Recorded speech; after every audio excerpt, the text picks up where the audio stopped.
솔직히 말하자면 나도 내가 왜 죽었는지 모르겠다. 그리고 내가 원하는 방식으로 자주적으로 죽지 못한 것이 못내 억울하기는 하다. 안녕하세요 여러분. 하루하루 소리를 담다 하소담입니다. 오늘은 장소연 작가님의 스마트 소설 3편 준비했습니다.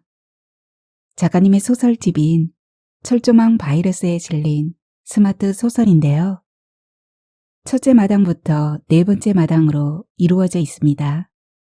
그중 네 번째 마당에 실린 삶은 죽음의 친구 부분 읽어드립니다. 스마트 소설은 장소연 작가님의 나성 우산장수로 첫 인사를 드렸고요. 오늘은 그 두 번째 시간입니다. 짧은 분량 안에서 소설이 가질 수 있는 위트와 공감을 느끼실 수 있습니다. 자, 지금부터 소설 속으로 들어가 보겠습니다. 하소담 소리로 편안한 시간 되시고요. 구독과 좋아요는 하소담 사랑입니다. 끝까지 함께 해주세요. 삶은 죽음의 친구 장소현. 미리 부조. 건강하게 잘 지내실 줄로 믿습니다. 이렇게 불쑥 얄궂은 글어를 올리려니 송구스럽기 짝이 없습니다. 그렇지 않아도 뒤숭숭 아슬아슬한 세상에 번거로움을 더하는 것 같아 마음이 무겁습니다만 평소에 늘 제게 해주셨던 것처럼 너그럽게 받아주시기 바랍니다. 사실 이 글을 보내기까지 오래 망설이고 또 망설였습니다. 그러다가 영화 음악으로 유명한 작곡가 엔니오 모리꼬네 선생의 사망 소식을 읽고 용기를 냈습니다. 자신의 죽음을 알고 병상에서 가까운 이들에게 미리 부고를 보냈다는 기사 말입니다. 사람들을 번거롭게 하고 싶지 않았고 장례식을 가족장으로 치르기로 했기 때문에 부고를 자신이 직접 작성했다지요. 나 엔니오 모리꼬네는 세상을 떠났다. 언제나 가까웠던 친구들과 오랫동안 보지 못했던 모든 분들께 제 사망 소식을 전합니다. 모든 분들의 이름을 거론할 수는 없지만 커다란 사랑을 담아서 작별 인사를 보냅니다. 각설하고 바로 용건을 말씀드리겠습니다. 머뭇거리다 보면 또 용기가 사라져버릴 것 같아서요. 미리 부조를 부탁드립니다. 제가 죽으면 어차피 부조를 해주실 텐데 그걸 좀 당겨서 미리 해주셨으면 하는 부탁인 겁니다. 아, 그렇다고 제가 지금 당장 죽는다는 말씀은 아닙니다. 저는 아주 건강하고 언제 죽을지도 알 수 없습니다. 그런데도 무리하게 미리 부조를 부탁드리는 까닭은 돈이 필요하기 때문입니다. 돈이 필요합니다. 제 필생의 작품을 만들 계획을 세우고 일을 시작했는데 제작비가 만만치 않네요. 당장 가진 돈은 없고 빌릴 데도 없고 돈이 예술작품의 질을 결정한다는 사실을 인정하긴 싫지만 현실은 현실이네요. 그러니까 미리 부조를 부탁드리는 것은 제 딴에는 목숨을 걸고 작품을 만들어 보겠다는 결심의 표명인 셈입니다. 지나친 호들갑으로 들리시나요? 아닙니다. 저는 매우 심각합니다. 돌이켜보니 평생을 예술함내하고 매달려왔지만 그저 잔재주나 부리면서 하잘것없는 일은 남기려 발버둥 친 것밖에 없다는 걸 알았습니다. 단 한 번도 작품에 목숨을, 그러니까 제 모든 것을 걸어본 일이 없습니다. 단 한 번도. 그저 예술이 삶보다 무거운 가치를 가질 수는 없다는 식의 그럴듯한 핑계를 중얼거리면서 눈치 보며 살았습니다. 비겁했던 거죠. 알량한 소시민적 행복의 단맛을 포기할 용기가 없었던 겁니다. 그러면서 세상이 나의 고매한 예술 세계를 알아주지 않는다고 주먹질하며 투덜거리기만 했죠. 생각할수록 한심합니다. 그러다가 솔고 선생님에 대해 공부하다가 깨달았습니다. 예술이 그런 게 아니라는 걸. 그래서는 안 된다는 걸 이제서 겨우 깨우친 겁니다. 말이나 머리로가 아니라 가슴으로 알게 된 거죠. 알고 나니까 견딜 수가 없네요. 솔고 선생님께서 황룡사 벽에 나이 많이 자신 소나무를 그릴 때 목숨을 걸었고, 그래서 그 소나무에 새들이 날아와 앉으려고 한 겁니다. 정신이 번쩍 드는 일이죠.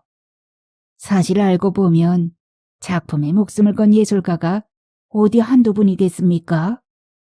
우리가 몰라서 그렇지요. 목숨을 걸었다고 모두가 뜻을 이루는 것도 아니고.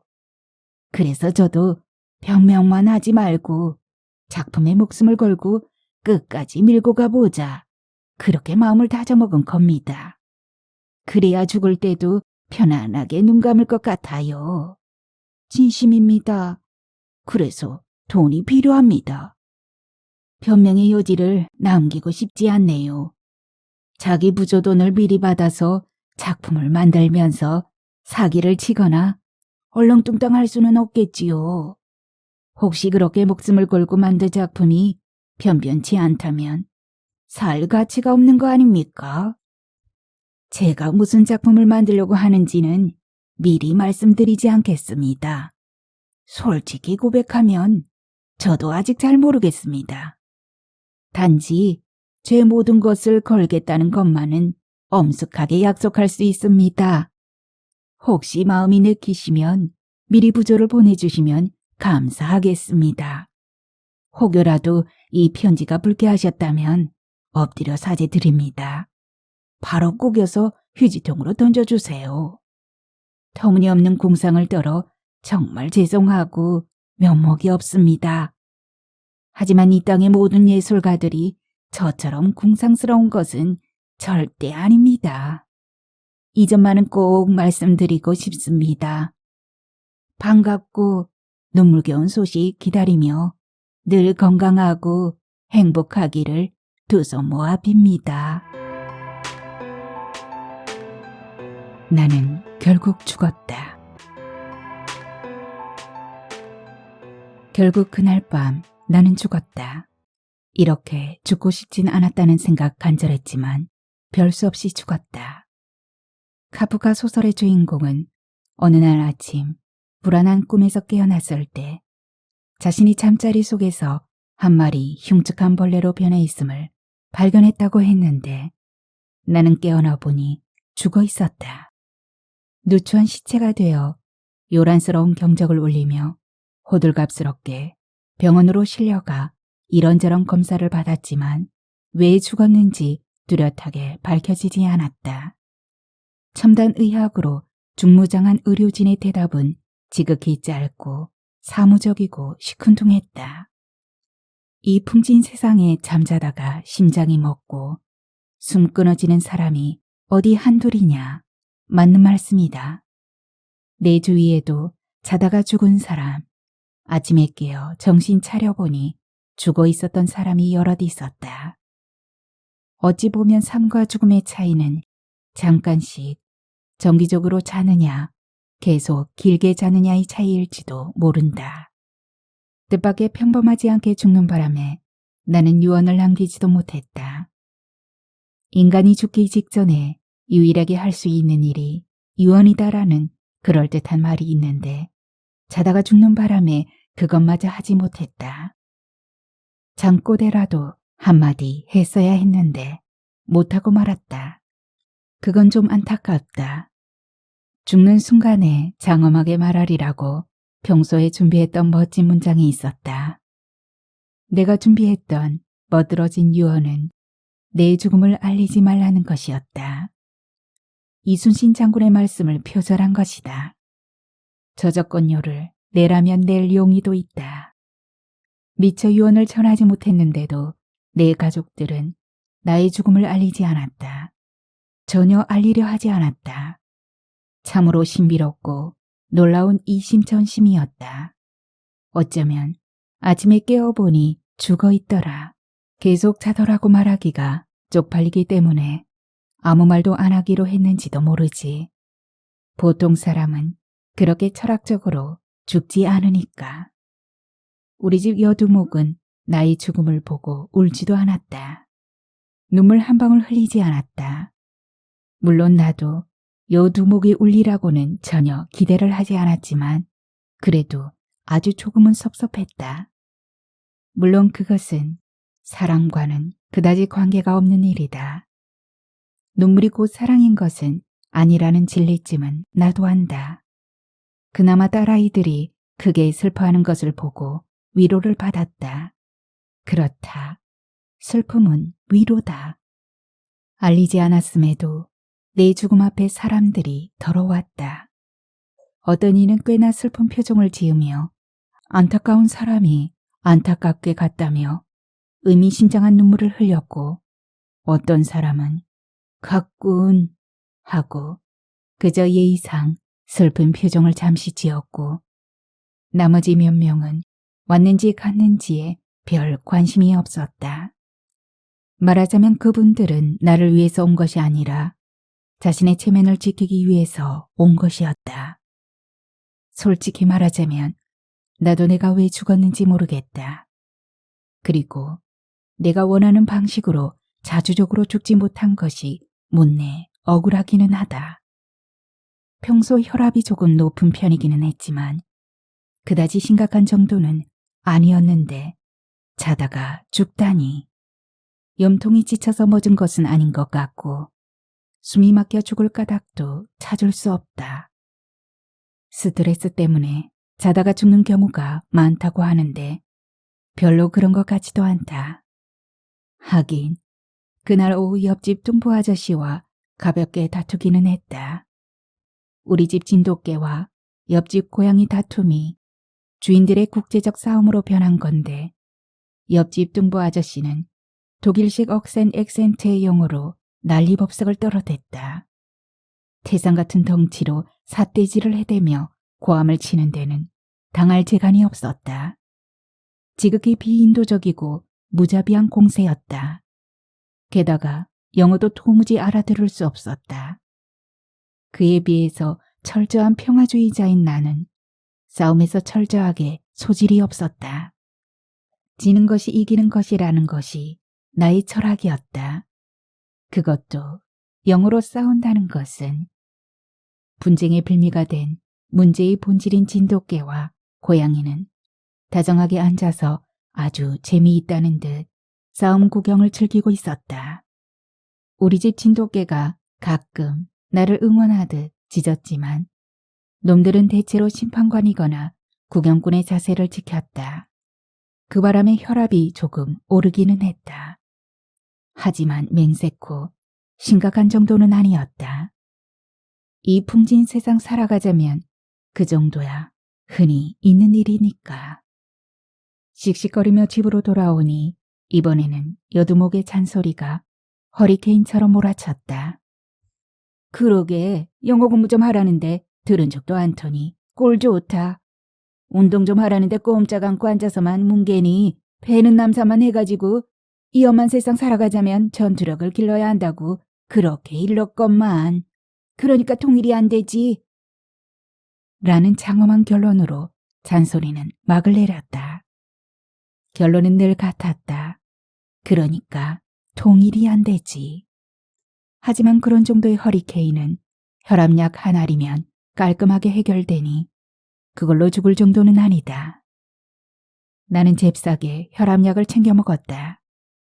그리고 저녁을 맛있게 먹고 소주 한 잔 맛나게 먹고 저녁 뉴스를 보며 군시렁군시렁 욕을 해댔고 그러다가 잤고 그리고 죽은 것이다. 도대체 나는 왜 죽은 것일까? 어쩌면 너무 심심해서 그날이 그날인 세월이 지겨워서 짜릿한 변화라고는 짓불도 없는 생활이 따분해서 그런 지극히 실존 철학적인 이유로 죽었을지도 모르지. 햇살이 너무 눈부셔서 살인을 했다는 사람도 있는 세상이니까. 또 어쩌면 이만하면 살 만큼 살았다. 지금 죽어도 여한이 없다고 생각했을지도 모르지. 아무리 그래도 그렇지. 그래서 자다가 죽었다는 건 말이 안 된다. 유명한 시인 하이니히 하이네의 시에 이런 구절이 있다는 이야기를 어떤 책에서 읽었다. 아마 화가 쾌테 콜비츠가 말년의 죽음을 기다리며 아들과 나눈 대화의 한 구절이었던 것 같다. 걱정이야. 정말 걱정이야. 아침에 일어나는 게 제대로 되지 않으면 어떡하지? 다름 아닌 내가 그 시의 주인공이 된 셈이다. 아침에 일어나는 걸 제대로 못했으니 목숨을 걸고 시를 실천해 보인 것이다. 그렇다고 나의 죽음을 시적 죽음이라고 우길 생각은 없다. 시적 죽음도 결국은 시시할 테니. 양심을 걸고 말하지만 나는 순전히 생물학적인 이유로 죽는 것보다는 뭔가 그럴듯한 철학적이며 필연적인 이유로 자주적으로 멋있게 죽었기를 간절히 소망한다. 장엄한 죽음을 원하는 건 아니지만 자다가 죽은 것은 너무 더덥다. 허망하다. 자다가 깨어나지 못하고 계속 잤다. 또는 깨어나 보니 죽어 있었다는 건 설명이 안 된다. 제대로 설명할 수 없는 것은 모두 허망하다. 나로 말할 것 같으면 죽음에 대해서 나름대로 많은 공부를 했다고 자부하는 바이다. 죽음에 대해서 콩이야 파치야 왈가왈부한 책은 닥치는 대로 손에 잡히는 대로 상당히 많이 읽었고 장례의식이나 무덤 양식의 역사적 고찰도 제법 했고 종교들은 죽음을 어떻게 해석하고 전도에 활용하는가, 동물들은 죽음을 어떻게 받아들이는가, 식물도 자살하는가 등등도 나름대로 연구해 봤다. 남들이 안 하는 것도 많이 생각했다. 역사적으로 훌륭한 사람들이 어떻게 죽었는가, 마지막 남긴 말은 무엇인가를 시시콜콜 조사하기도 했고 두꺼운 우리말 사전을 샅샅이 뒤져가며 죽음에 관한 우리말을 수집하기도 했다. 여행을 다니면서도 진시황의 백마용갱이나 피라미드 같은 무덤을 부지런히 찾아다녔다. 영화나 드라마, 소설 등에 나오는 죽음의 장면을 유형별로 분석하기도 했고 할리우드 서부 영화에서 주인공이 총을 맞고 완전히 죽기까지 얼마나 걸리는가를 영화별로 분석하기도 했다. 연구해 보니 역사에 이름을 남긴 영웅 호걸이나 위인들도 모두가 멋있게 죽은 것은 아니었고 죽음을 뜻하는 우리말은 참으로 많았다. 죽다, 사망하다, 돌아가다, 숨을 거두다, 눈을 감다, 타계, 별세, 영면, 소천, 절명, 열반, 선종, 좌망 같은 중립적인 낱말부터 붕어, 승하 같은 높임말에다 돼지다, 뻗다, 골로 가다, 고태골 가다, 황천길 가다, 밥숟갈로 타, 칠성판 배다, 꼴가닥 하다, 병사, 사고사, 자연사, 안락사, 과로사, 고독사, 돌연사, 질식사, 뇌사, 객사, 비명횡사, 전사, 익사, 복상사, 학살, 교살, 교수형, 참수, 육시, 능지처참, 부관참시, 자살, 자결, 자진, 투신, 음독, 분신, 극단적 선택 등등등. 말하자면 그렇게 나는 죽음의 간접적 전문가가 된 셈이다. 책을 써도 될 판이었다. 책 제목은 죽음을 사귀다 또는 마지막 춤은 죽음과 함께 정도가 무난하겠다는 데까지 생각해 놓았다. 그러는 동안에 나도 모르게 죽음에 가까워졌다. 죽음이라는 시각으로 바라보는 세상은 지금까지 알았던 것과는 전혀 다른 별천지였다. 아무튼 그렇게 열심히 연구 분석 검토를 거듭한 끝에 얻은 결론은 살면서 내 맘에 든 일이 별로 없었으니 죽는 것만은 내 맘에 들게 죽자는 것이었다. 태어나는 것도 내 뜻과는 상관없었고 죽는 시기는 하늘이 정하는 일이니 어쩔 수 없는 일이고 죽는 일만은 내가 원하는 대로 하겠다는 생각이었는데 그때 내가 기댄 명언은 폴 발레리의 말씀이었다. 용기를 내어 그대가 생각하는 대로 살지 않으면 머지않아 그대는 사는 대로 생각하게 된다. 이 멋진 말씀을 빌려 나는 내가 생각하는 대로 죽고 싶었다. 그런데 겨우 자다가 죽다니 억울해서 자다가도 벌떡 일어날 노릇이었다. 그나마 주위 사람들 괴롭히지 않고 죽은 것은 다행이었다. 그건 내가 원하는 죽음의 방식 중에 아주 작은 하나였으니까. 짐승들은 거의가 혼자서 위험을 지키며 죽는다지. 아니다. 억울해서 안 되겠다. 내가 원하는 모습으로 다시 죽어야겠다. 다시 죽으려면 일단 다시 살아나야겠지. 아, 멋진 시가 떠오른다. 중요한 순간이면 시가 떠오르는 것이 참 신기하다. 바람이 분다. 살아야겠다. 여기까지 쓰고 보니 도대체가 내가 죽은 건지 살아있는 것인지 몽롱하다. 온몸이 땀투성이다. 서둘러 소주 한 잔을 마셨다. 다시 잠들기는 글렀다. 곧 날이 밝으려나 하이네의 시를 다시 중얼거린다. 아, 시는 왜 이렇게 죽음과 가까이 있는 것일까? 걱정이야. 그래, 정말 걱정이야. 아침에 일어나는 게 제대로 되지 않으면 어떡하지? 내가 한때 부러워한 것은 스콧 니어링의 죽음이었다. 이제 그만 살겠다고 자기 죽음의 시기를 스스로 정하고 인간으로서의 존엄을 지키며 굶어 죽은 그이는 이렇게 말했다. 나는 죽음의 과정을 예민하게 느끼고 싶다. 나는 되도록 빠르고 조용하게 가고 싶다. 스콧의 유언은 담백하지만 간절하다. 인생의 마지막 순간이 오면 나는 자연스럽게 죽게 되기를 바란다. 나는 병원이 아니고 집에 있기를 바라며 어떤 의사도 곁에 없기를 바란다. 그럴 수 있다면 나는 죽음이 가까이 왔을 무렵 지붕이 없는 열린 곳에 있고 싶다. 그리고 나는 단식을 하다 죽고 싶다.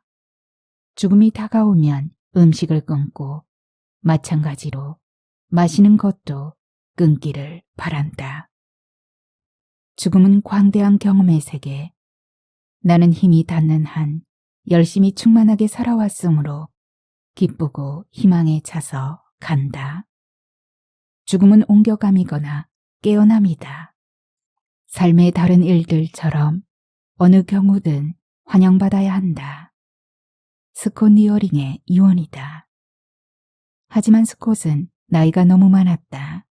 100세라니.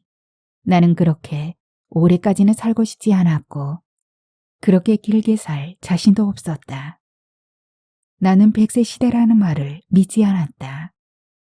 단지 인간의 존엄을 지키며 죽고 싶었다. 추하게 죽고 싶지 않았다. 죽음을 맞이하는 스콧의 곁을 마지막 순간까지 지킨 것은 정신적 동지이자 사랑하는 아내 헬렌이었다. 아메리칸 인디언의 노래를 조용히 부르며 나무처럼 높이 걸어라. 산처럼 강하게 살아라. 봄바람처럼 부드러워라. 내 심장에 여름날의 온기를 간직해라. 그러면 위대한 혼이 언제나 너와 함께 있으리라. 나도 그렇게 평화롭게 죽었으면 좋겠다. 평화롭게 웃으며 죽음의 과정을 예민하게 느끼며 되도록 빠르고 조용하게 기쁘게 살았고 기쁘게 죽으리. 나는 내 의지로 나를 버리네. 그런데 나는 나도 모르는 새에 죽었다. 아침에 깨어나 보니 죽어 있었다. 그러니 죽어도 죽은 게 아니다. 창피하다. 내가 원하는 방식으로 다시 죽어야겠다. 다시 죽으려면 일단 살아나야겠지. 나는 결국 그렇게 죽었다. 나도 모르는 새에 죽어 있었다. 감사하기, 사죄하기. 여러분, 감사합니다. 참말로 감사합니다. 두루두루 바쁘실 텐데 소생을 위해서 이렇게 와주시니 정말로 너무나 고맙습니다. 먼 길 오시느라 고생들 많으셨지요. 뜻밖의 산불이 나는 바람에 사방의 길들이 막혀 고생이 이루 말할 수 없으셨을 텐데 시간도 엄청 걸리고 짜증도 많이 나셨을 텐데 되돌아가지 않고 이렇게 와주시니 뭐라고 말씀드려야 할지. 이렇게 귀하신 분들을 오시라 가시라 해서 죄송스럽기 짝이 없습니다. 죽을 병에 걸리니 한정없이 뻔뻔스러워지는 모양이네요. 와락 외롭다는 생각에 겁이 나기도 하고 말입니다. 그동안 신세진 분들에게 감사의 말씀도 전하고 미안했던 분들께는 엎드려 사죄해야겠다는 생각도 들고 오늘은 고마운 분들에게 감사의 인사를 드리고 싶어서 이렇게 자리를 마련했습니다. 사죄의 자리라야 한 분 한 분을 따로따로 정성껏 만나 뵙는 것이 마땅하겠지만 감사의 자리는 좀 단체로 해도 될 것 같아서 이렇게 널리 이해해 주시기 바랍니다. 차린 것은 냉면의 갈비 정도입니다만 맛있게 드시면서 즐거운 시간 가지시기를. 이미 다들 아시겠지만 저는 죽을 병에 걸렸습니다. 숨기고 싶었지만 발 없는 소문이 단숨에 천리를 가버리니 앞으로 살 날이 얼마 남지 않았다는 의사의 말을 듣는 순간 나는 야, 이 돌팔이 놈아! 라고 소리치며 그 의사를 들이받아 버렸습니다. 그 의사놈이 내 친구였거든요. 그리고는 주저앉아 버렸지요. 별 수 있나요? 그리고는 다른 사람들과 꼭 마찬가지였죠. 왜 하필이면 나냐? 항의, 부정, 절망, 지랄, 발광, 포기, 기도. 그리고 남은 가족들을 위해 말끔하게 정리하고 가자. 아무런 흔적 남기지 말고 깨끗하게. 그렇게 마음먹기까지 정말 오래 걸렸습니다. 그거 참 쉽지 않더구만요. 그리고 내 주위를 돌아보니 원 세상에 참말로 지저분하대요. 더럽기 짝이 없어요. 왜 이다지도 너저분하게 살았는지, 무슨 놈의 쓰잘데없는 물건이 이렇게도 많은지, 무슨 놈의 책은 왜 그리 많은지, 아예 읽지도 않은 책도 많아요. 한심하지요. 이걸 그대로 두고 가버리면 집사람이나 아이들이 얼마나 힘들까 생각만 해도 한숨이 나는 겁니다. 기증할 건 기증하고 버리고 또 버리고 있습니다. 한도 끝도 없이 버리고 또 버리고. 하기야 살면서 이삿짐 싸고 푸는 일도 생족 같은 고생인데 저야 좀 멀리 떠나야 하는 판이니 어디 그뿐인가요? 허름한 또랑글 광대 주제에 이거저거 끄적거려 놓은 것은 왜 또 그리 너저분하게 많은지 뒤적거려 보니 모조리 허접쓰레기 투성이라 참 한심하대요. 인생 헛살았다 싶은 자괴감도 들고 낙담하여 소주를 들이켜봐도 깨어나면 마찬가지. 죽으면서 모든 작품을 모두 불태워버려 달라고 친구에게 부탁했다던 카프카의 심정이 조금은 이해되더군요. 모르긴 해도 대단히 간절했을 겁니다. 아, 죄송합니다. 또랑글 광대 주제에 감히 카프카와 비교하다니. 아무튼 그래서 글이 들어있는 컴퓨터를 아예 박살내버리려고 도끼를 들고 설치니 집사람이 울면서 말리네요. 그래도 혹시 모르니 쓸만한 글은 가족을 위해서 남기라고. 쓸만한 놈 하나도 없다니까 다시 한 번만 잘 살펴보라고. 혹시 나중에라도 책으로 내서 잘 팔리면 인쇄로 남은 가족들이 편할 수도 있지 않겠냐고. 카프카 친구가 작품을 불태우지 않은 게 얼마나 잘한 일이냐고. 그러니 어쩌겠습니까? 요새는 컴퓨터를 노려보면서 넣었다 뺐다 뺐다가 도로 넣었다가 그러느라고 아주 죽을 지경이 올시다. 어찌 보면 쓸만한 것 같기도 하고 다시 보면 헛없쓰레기인 것 같고 젠장 내 인생도 이런 꼴하지 않을까 싶어 눈물 나고 그러다가 문득 이런 생각이 드는 겁니다. 물건만 정리할 것이 아니라 그동안 살아오면서 맺은 인간관계도 말끔하게 정리하고 가야 하는 거 아닐까. 그까짓 하고픈 일을 적은 버킷리스트 따위보다 이게 더 중요하고 급한 일이로구나. 그런 생각이 퍼뜩 드는 겁니다. 아마 그 무렵에 읽은 신문기사도 자극이 되었을 겁니다. 일본에서는 생전에 자기 장례식을 즐겁게 치르는 사람이 늘고 있다는 기사. 죽을 날이 얼마 남지 않으니 이 제사 철이 드는지 원. 그래 최소한 남에게 패는 끼치지 말자. 고마움도 챙기고 사과할 건 사과하고 그 길로 집사람과 아이들을 한자리에 불러놓아 놓고 미안하다고 잘못했다고 엎드려 사죄하고 고맙다고 꼭 껴안아줬죠. 모두들 울대요. 기뻐서 울고 서러워서 울고 안타까워서 울고 그리고 오늘 이 자리에서 이렇게 여러분들과 이별 잔치를 하고 있는 겁니다. 계속 잔치판 벌릴 생각입니다.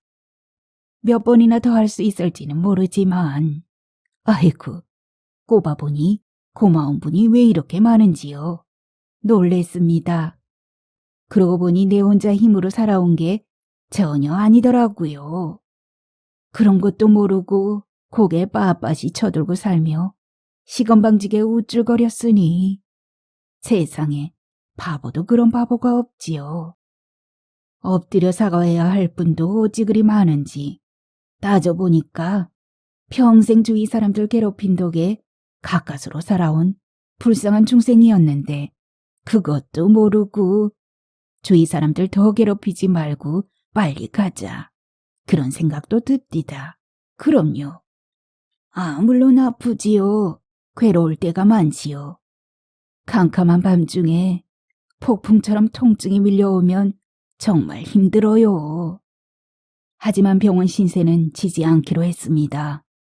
아파도 이 악물고 견디며 혼자서 아플 생각입니다. 내 몸은 내가 제일 잘 알지요.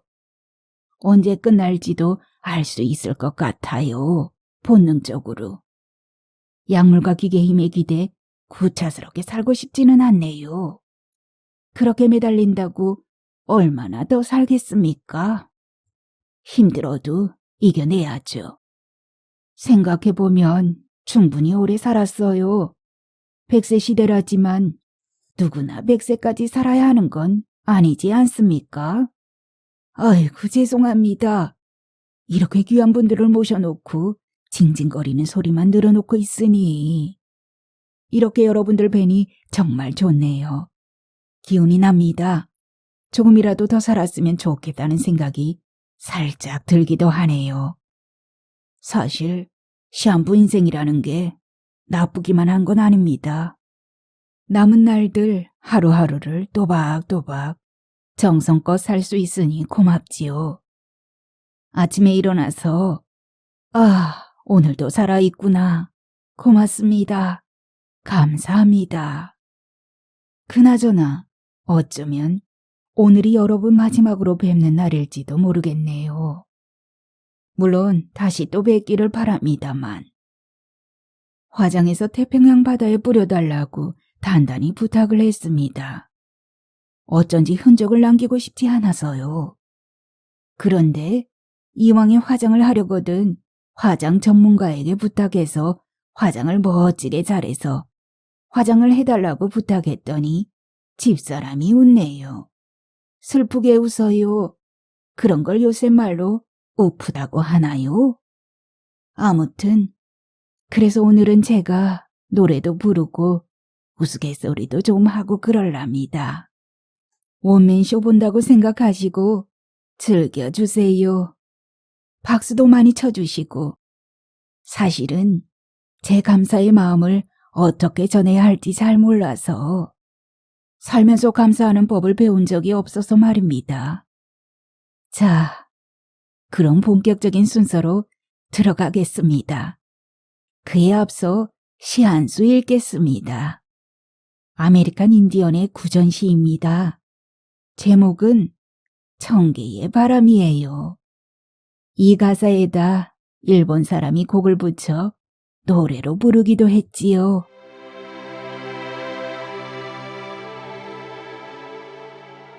나의 무덤 앞에서 울지 말아요.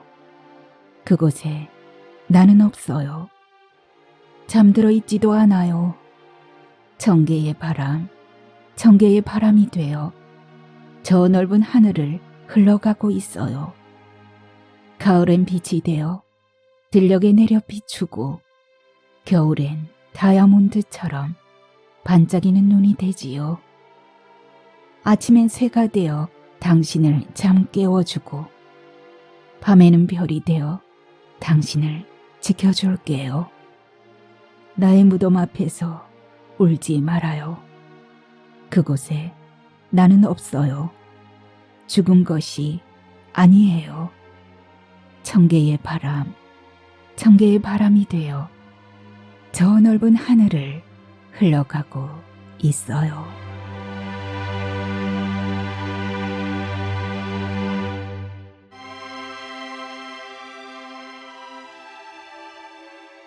자, 오늘의 소설 스마트 소설은 여기까지이고요.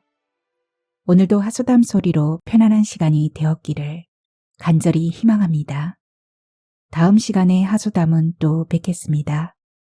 편안히 계세요. 감사합니다.